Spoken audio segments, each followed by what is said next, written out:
बताएं कि फिर सफरिंग इस दुनिया में क्यों है?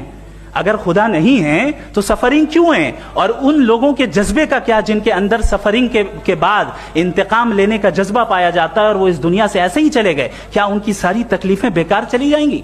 अब आ जाएं उसी एग्जाम्पल की तरफ कि बॉल, मुझसे अगर कोई पूछे इस बॉल को किसने बनाया और या इस एक्सपेंडेड बॉल को किसने बनाया, मैं कहूंगा कि चूंकि ये यूनिवर्स और इस यूनिवर्स की तमाम चीजें कॉन्टिंजेंट हैं, कॉन्टिंजेंट होने का मतलब ये होता है कि जो अपने एग्जिस्टेंस पे किसी के ऊपर डिपेंड करती हो, तो जाहिर है ये यूनिवर्स कॉन्टिंजेंट है। और अगर कोई चीज कॉन्टिंजेंट नहीं है तो मैं रिक्वेस्ट करूंगा कि मुझे दिखा दें कि कौन सी चीज यूनिवर्स में कॉन्टिंजेंट नहीं है, हम भी जरा गौर कर लें और हम भी देख लें।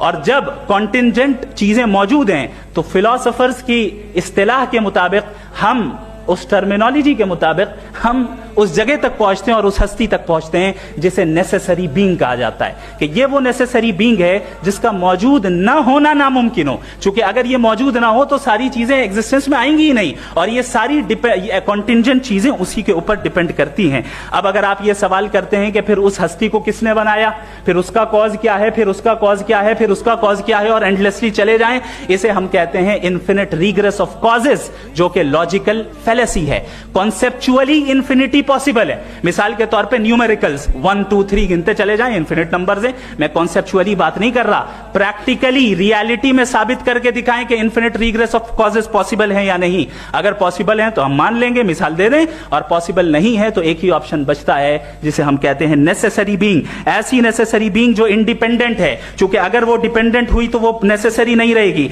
ऐसी इंडिपेंडेंट बीइंग जो इटर्नल है, अगर वो इटर्नल नहीं होगी, उसकी बिगिनिंग होगी तो वो खुद कॉन्टिंजेंट है। ऐसी बीइंग जो पावरफुल है, क्योंकि कॉन्टिंजेंट को एक्चुअलाइज करने के लिए पावर चाहिए। ऐसी बीइंग जो इंटेलिजेंट है और नॉलेजेबल है, क्योंकि ये यूनिवर्स स्पेसिफिक फॉर्म और स्पेसिफिक लॉज ऑफ नेचर के तहत प्रिसाइजली चल रहा है।